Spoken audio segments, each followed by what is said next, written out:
एक दिन सिद्धार्थ ने अपने सारथी छंदक को नगर भ्रमण के लिए चलने को कहा। छंदक ने तुरंत राजकुमार के प्रिय घोड़े कंठक को तैयार किया। उस पर राजकुमार को सवार कराकर वह नगर भ्रमण के लिए चल पड़ा। राजा शुद्धोधन ने ऐसा प्रबंध कराया था कि राजकुमार को मार्ग में कोई करुणाजनक दृश्य दिखाई न दे, ताकि उसके मन में विरक्ति की भावना उत्पन्न न हो। जिस मार्ग से उन्हें जाना था उसे स्वच्छ करके सजाया गया था। उस मार्ग पर दोनों ओर सुंदर सुंदर लड़के लड़कियां खड़े थे। जब सिद्धार्थ उनके पास से गुजरते तो वे उन पर फूल बरसाते। कहीं दुख या कष्ट का नाम भी दिखाई नहीं दे रहा था। राजकुमार सिद्धार्थ भी उस समय प्रसन्न दिखाई दे रहे थे। एकाएक उनकी दृष्टि कहीं दूर उठ गई। एक झुकी हुई कमर वाला वृद्ध व्यक्ति उन्हीं की ओर चला आ रहा था। उसका मुंह झुर्रियों से भरा हुआ था, आंखें अंदर को ढंसी हुई थीं, हाथ पैर कांप रहे थे। वह लाठी का सहारा लेकर बड़ी मुश्किल से चल पा रहा था। जरा उधर देखो, छंदक सिद्धार्थ ने उस वृद्ध की ओर संकेत करते हुए कहा। उस आदमी की ओर जिसकी कमर झुकी हुई है, मुझे बताऊं कि उसे क्या हो गया है? वह इतना असुंदर क्यों है? वह ठीक से चल क्यों नहीं पा रहा? राजकुमार, छंदक ने उत्तर दिया, वह व्यक्ति बूढ़ा हो गया है।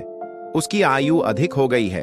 अधिक आयु हो जाने पर व्यक्ति ऐसा ही हो जाता है। तो क्या आयु अधिक हो जाने पर मैं और यशोधरा भी ऐसे ही हो जाएंगे? सिद्धार्थ ने चिंतित स्वर में पूछा। हम भी बूढ़े हो जाएंगे, हम भी असुंदर हो जाएंगे, हम भी ठीक से नहीं चल पाएंगे। सच यही है राजकुमार, छंदक ने उत्तर दिया। ऐसा सभी के साथ होता है। बूढ़ा हो जाने पर मनुष्य की यही दशा होती है। शरीर इसी प्रकार कमजोर और असुंदर हो जाता है। सिद्धार्थ की सारी प्रसन्नता छू मंतर हो गई। उन्होंने छंदक को महल लौट चलने की आज्ञा दी। जब सिद्धार्थ अपने महल पहुंचे तो उन्होंने यशोधरा को अपनी प्रतीक्षा करते हुए पाया। उन्हें उदास देखकर यशोधरा ने पूछा, क्या बात है स्वामी, क्या आप थक गई हैं? नहीं यशोधरा, सिद्धार्थ ने एक लंबी सांस लेकर उत्तर दिया, मैं थका हुआ नहीं हूं। बात यह है कि आज मैंने एक ऐसे व्यक्ति को देखा जो बहुत कमजोर था। उसका पूरा शरीर कांप रहा था, उसकी आंखें झुकी हुई थीं और वह असुंदर हो गया था। छंदक कहता है, वह बूढ़ हो चुका है। बूढ़ा हो जाने पर ऐसा ही होता है। यह देखकर मेरा मन उदास हो गया। इस प्रकार तो मेरी दशा भी आगे चलकर ऐसी ही हो जाएगी। आप व्यर्थ ही दुखी हो रहे हैं। यशोधरा ने कहा, छोड़िए इस बात को, आप अपने मनोरंजन कक्ष में जाइए। पिताजी ने आपके मनोरंजन के लिए खास नर्तकी और गायिका को बुलाया है। आप वहां जाकर मनोरंजन कीजिए, आपकी सारी उदासी दूर हो जाएगी। यशोधरा की बात मानकर सिद्धार्थ मनोरंजन कक्ष में चले गए। वहां नर्तकी और गायिका ने अपनी कला का भरपूर प्रदर्शन किया। उन्होंने सिद्धार्थ की उदासी को दूर करने का पूरा प्रयास किया, लेकिन सिद्धार्थ की उदासी दूर न हुई। उनकी आंखों के सामने रह रहकर वही वृद्ध व्यक्ति घूम रहा था जिसे उसने मार्ग में देखा था। वह बार बार यह सोच रहा था कि क्या बूढ़ा होने से बचने का कोई उपाय नहीं है। कुछ दिनों बाद अचानक सिद्धार्थ ने पुनः भ्रमण की इच्छा व्यक्त की। इस बार छंदक एक रथ सजाकर ले आया। रथ पर सवार होकर सिद्धार्थ पुनः नगर की ओर भ्रमण की ओर चल पड़े। इस बार छंदक पूरा प्रयास कर रहा था कि राजकुमार को कोई करुणाजनक दृश्य दिखाई न दे, लेकिन जो होना होता है वह होकर ही रहता है। मार्ग में सिद्धार्थ को एक रोगी व्यक्ति दिखाई दिया। वह रोग के कारण कराह रहा था। सिद्धार्थ ने तत्काल रथ रुकवाया और छंदक से पूछा, इसे क्या हो गया है? यह इस प्रकार कराह क्यों रहा है? राजकुमार, छंदक ने उत्तर दिया, इसे रोग ने घेर रखा है। यह रोग के कष्ट को सहन नहीं कर पा रहा, इसी कारण कराह रहा है। परंतु इसे रोग ने क्यों घेर लिया? सिद्धार्थ ने आश्चर्य से पूछा। छंदक ने उत्तर दिया, रोग तो बड़े बड़े स्वस्थ व्यक्तियों को भी घेर लेता है, उन्हें भी रूला देता है। इसमें आश्चर्य की कोई बात नहीं है। अपने जीवन काल में कोई न कोई रोग लगभग प्रत्येक व्यक्ति को हो जाता है। ओह, सिद्धार्थ बड़बड़ाए, तो रोग भी मनुष्य को कष्ट पहुंचाते हैं। इनसे भी मनुष्य नहीं बच सकता, मैं भी नहीं बच सकूंगा। जब मुझे भी कोई रोग हो जाएगा तो मैं इसी तरह दर्द से कराहूंगा। छंदक ने रथ को आगे बढ़ाया। थोड़ा आगे चलने पर सिद्धार्थ को एक शव यात्रा जाती हुई दिखाई दी। उन्होंने पुनः छंदक से प्रश्न किया, यह कैसा दृश्य है?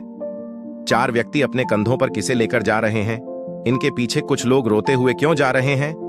राजकुमार, छंदक ने उत्तर दिया, यह व्यक्ति मर गया है। ये चारों इसके संबंधी है। ये इसके शव को उठाकर शमशान में ले जा रहे हैं। जो पीछे पीछे रोते हुए जा रहे हैं वे इसके कुटुंब के लोग हैं। शमशान में इस मृतक शरीर को जला दिया जाएगा। यह व्यक्ति मर क्यों गया? सिद्धार्थ ने अगला प्रश्न किया। छंदक ने कहा, मृत्यु इस संसार का एक अटल सत्य है। मृत्यु ने आज तक किसी को नहीं छोड़ा। कोई भी व्यक्ति किसी भी समय मर सकता है। यह सुनकर सिद्धार्थ का दिमाग घूम गया। वह ठंडी सांस लेकर सोचने लगे, क्या इसी को जीवन कहते हैं, जिसमें मनुष्य को तरह तरह के रोग घेर लेते हैं, जिसमें कभी भी मृत्यु का आगमन हो सकता है। मनुष्य जब बूढ़ा हो जाता है तो वह दुर्बल और असहाय हो जाता है। उसके शरीर को जलाकर भस्म कर दिया जाता है। क्या जीवन के इन भयानक दुखों से छुटकारा नहीं मिल सकता? इसका कोई तो उपाय होगा। सिद्धार्थ मन ही मन ऐसा सोच रहे थे कि तभी उन्हें एक सन्यासी दिखाई दिया। उसने भगवा वेश धारण कर रखा था। साधना और तपस्या के कारण उसका मुखमंडल चमक रहा था। उसके होंठ मुस्कुरा रहे थे। सिद्धार्थ को वह संसार का सबसे प्रसन्न व्यक्ति दिखाई दिया। उन्होंने पूछा, छंदक, यह स्वस्थ और तेजस्वी व्यक्ति कौन है? छंदक ने उत्तर दिया, यह एक सन्यासी है। इसने संसार के सभी सुख त्याग रखे हैं। इसने संयम द्वारा अपनी इंद्रियों को वश में कर रखा है। यह अपने ईश्वर की तपस्या साधना करता है, इसलिए यह स्वस्थ, निरोग व सुंदर है। तपस्या के कारण ही इसका मुखमंडल चमक रहा है। सिद्धार्थ को जैसे अपने सभी प्रश्नों के उत्तर मिल गए। वह एकदम शांत हो गए। उस सन्यासी के दर्शन मात्र से ही उसके मन का सारा क्लेश दूर हो गया। उसने मन ही मन सोचा, रोग, बुढ़ापा तथा जन्म मरण के कष्ट से छुटकारा पाने का उपाय संयम, त्याग तथा तपस्या है। जीवन का सार सत्य की खोज करना है। संसार के सभी सुख नकली है। मैं अब इन झूठे सुखों में नहीं फंसूंगा। मैं उस तेजस्वी सन्यासी की तरह बनूंगा। रथ अपने पूरे वेग से दौड़ता रहा और उससे भी अधिक वेग से दौड़ता रहा। सिद्धार्थ का मन, उसे बार बार उस सन्यासी का ध्यान आता था। उनके मन में विरक्ति की भावना बढ़ती ही जा रही थी। जब सिद्धार्थ राजमहल में लौटे तो उन्हें एक शुभ समाचार मिला। यशोधरा ने स्वस्थ व सुंदर पुत्र को जन्म दिया था। दास दासियों ने सिद्धार्थ को घेर लिया और उन्हें बधाइयां देने लगी। उन्हें यह आशा थी कि सिद्धार्थ से उन्हें पुरस्कार मिलेगा, लेकिन सिद्धार्थ पर इस शुभ सूचना का कोई प्रभाव दिखाई न दिया। चारों ओर हर्ष का सागर लहरा रहा था। पूरे राजमहल में बधाइयों के स्वर गूंज रहे थे। वहां राजा शुद्धोधन व रानी प्रजावती तो प्रसन्नता से पागल हुए जा रहे थे। वे बधाई देने वाले को मुंह मांगा पुरस्कार दे रहे थे। कपिलवस्तु में नए राजकुमार के जन्म लेने के उपलक्ष्य में नाच गाने व उत्सव होने लगे, लेकिन सिद्धार्थ को उनमें कोई रुचि न थी। वह उदास अपने भवन में घूम रहे थे। उनके मन में संघर्ष चल रहा था। वे किसी भी उत्सव में सम्मिलित नहीं हुए। अपने नवजात पुत्र से भी मिलकर सिद्धार्थ को प्रसन्नता न हुई। उनका मन सब कुछ त्याग कर शांति व सत्य की खोज करना चाहता था। एक रात आषाढ़ की पूर्णिमा का चंद्रमा पृथ्वी पर अपनी शीतल चांदनी बिखेर रहा था। राजभवन में यशोधरा अपने पुत्र को छाती से लिपटाए सुख की निद्रा सो रही थी। दासियां भी अपना कार्य समाप्त करके गहरी निद्रा का आनंद ले रही थीं। सिद्धार्थ अपने बिस्तर से एकाएक उठ खड़े हुए और भवन से बाहर चले गए। भवन से बाहर निकलकर वह सहसा ठिठके। उनके मन में एक बार यशोधरा व राहुल को देखने की इच्छा उत्पन्न हुई। वह वापस जाने के लिए मुड़े, परंतु जिस प्रकार कोई सर्प अपनी केंचुली का उतार कर उसकी ओर नहीं देखता, वैसे ही सिद्धार्थ ने भी अपने मोह को एक ही झटके से त्याग दिया। धीरे धीरे चलते हुए सिद्धार्थ वहां जा पहुंचे जहां उनका सारथी छंदक सो रहा था। सिद्धार्थ ने उसे जगाया। छंदक ने चौंक कर अपनी आंखें खोलीं। व निकट बंधे कंठक घोड़े ने भी हिनहिनाकर सिद्धार्थ की ओर देखा।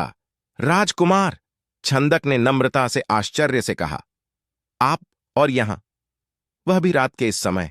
सब कुछ ठीक तो है ना?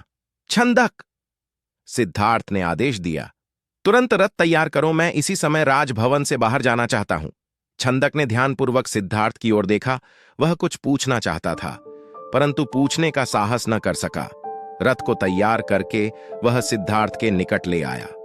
सिद्धार्थ रथ पर सवार हुए तथा छंदक को नगर से बाहर वन की ओर चलने के लिए कहा।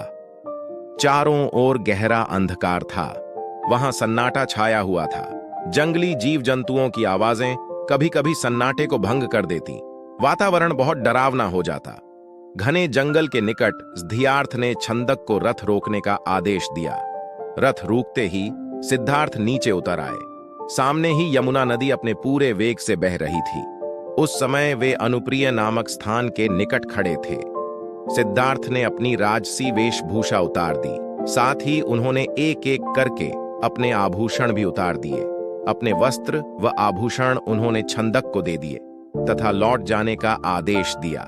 छंदक सिद्धार्थ के पैरों में गिरकर फुट फूट कर रोने लगा। वह हाथ जोड़कर कहने लगा, यह आप क्या कर रहे हैं राजकुमार? जब आपके माताजी व पिताजी को आपके सन्यासी बन जाने की बात का पता चलेगा तो उन पर दुखों का पहाड़ टूट पड़ेगा। रानी यशोधरा पर क्या बीतेगी? आप अपना निर्णय बदल लीजिए। मेरे साथ राजमहल लौट चलिए नहीं छंदक।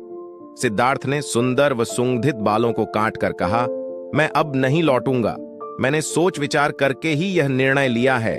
मैं सत्य व ज्ञान का मार्ग खोजना चाहता हूं जिससे मानव शांति पा सके। तुम आंसू पोंछ लो और राजभवन लौट जाओ। छंदक को सिद्धार्थ की आज्ञा का पालन करना पड़ा।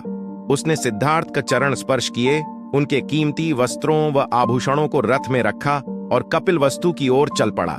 जिस समय छंदक राजभवन में लौटा, सुबह का प्रकाश चारों ओर फैल चुका था। राजा शुद्धोधन बाग में भ्रमण कर रहे थे। जब उन्होंने सिद्धार्थ का खाली रथ देखा तो उनके माथे पर बल पड़ गए। उन्होंने क्रोध से छंद की ओर देखा और पूछा, तुम बिना बताएं सिद्धार्थ का कहां ले गए थे? वह इस समय कहां है? छंदक ने रोते हुए वह पूरी बात बता दी। फिर रथ से सिद्धार्थ के कीमती वस्त्र व आभूषण लाकर उन्हें सौंप दिए। शुद्धोधन उन वस्त्र आभूषणों को छाती से लिपटाकर फूट फूट कर रोने लगे। उन्होंने कहा, विद्वान पंडितों व ज्योतिषियों की भविष्यवाणी आज सच हो गई।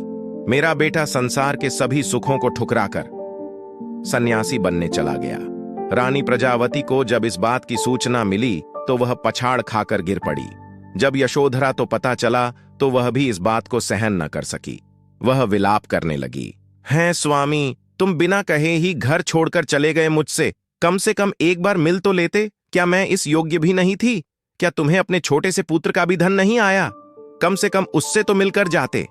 इसके बाद यशोधरा ने भी राजसी वेशभूषा उतार फेंकी। केवल सुहाग चिन्हों को छोड़कर उसने सभी आभूषणों का त्याग कर दिया। वह साधारण भोजन करती तथा पृथ्वी पर सोती। उसकी यह दशा देखकर प्रजावती बहुत दुखी होती। वह यशोधरा को छाती से लगाकर रो पड़ती और अपने स्वास्थ्य का ध्यान रखने के लिए कहती, यह तेरे खेलने खाने की आयु है बहू। वे यशोधरा से कहती, परंतु तूने तो सिद्धार्थ की तरह ही संसार के सभी सुख छोड़ दिए। क्या यह ठीक है? इस तरह रहने से क्या तुम बीमार नहीं पड़ जाओगी? तब राहुल की देखभाल कौन करेगा? माताजी यशोधरा उत्तर देती, मेरे पति अब सन्यासी बन चुके हैं। वे पृथ्वी पर शयन करेंगे तथा जंगली फूल फलों का भोजन करेंगे। ऐसे में भला राजभवन में सुख के साथ कैसे रह सकती हूं? आप कृपया दुखी ना हो, राहुल में ही इसके पिताजी की छवि को देखें। इससे आपको शांति मिलेगी। प्रजावती राहुल को छाती से लिपटाकर रो पड़ी। सिद्धार्थ के चले जाने के बाद कपिल वस्तु का हर व्यक्ति उदास हो गया। राजमहल में तो दुख का साम्राज्य ही स्थापित हो गया। ऐसे में केवल नन्हे राहुल की लिकारियां ही राजमहल में गूंजती तथा सबका मन बहलाती।